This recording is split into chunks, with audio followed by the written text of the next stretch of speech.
안녕하세요. 법무법인 법조입니다. 오늘은 비트코인 관련 정보를 가져왔는데요. 비트코인 투자 사기 범죄의 경우 해외 또 피해 우려가 있기에 최대한 빠르게 소송을 해야 한다는 것은 익히 알고 계실 것입니다. 하지만 어디서부터 시작을 해야 할까요? 민사로 아니면 형사로, 또 대응 방법은 어떻게 해야 할까요? 우선 비트코인 투자 사기는 그 사안의 경중을 따져 보아야 합니다. 사기죄로 형사소송을 넣을지 민사로 투자금 반환 청구 소송을 할지를 판단하는 것이죠. 형사소송은 오히려 간단합니다. 먼저 상대가 투자자들을 기망할 의도가 있었는지가 1순위이자 가장 중요한 조건입니다.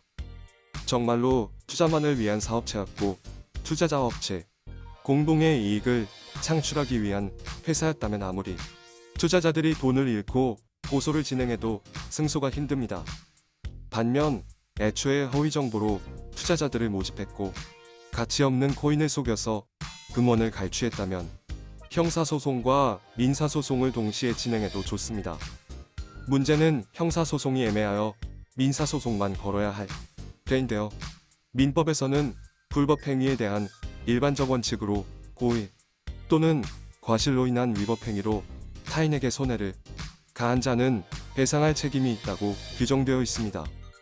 당연히 소장을 작성할 때는 전문가의 도움을 받아 또는 충분한 상의 후에 배상에 대한 취지를 최대한 상세히 적습니다.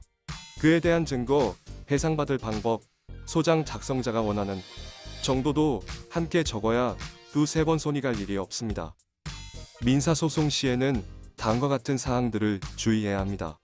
첫째로 상대방이 재산을 빼돌릴 우려가 있습니다. 소송이 걸리고 판결이 나올 때쯤이면 승소를 해도 정작 받을 돈이 없는 경우가 생기는 것이죠. 그렇기에 소송을 접수하기 전 가압류 등 보전 처분을 미리 해야 합니다.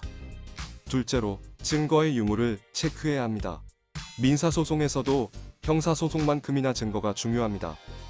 A가 B에게 이 투자의 원금 보장을 약속했다라는 사실을 증명하는 증거가 있어야 하는 것이지요.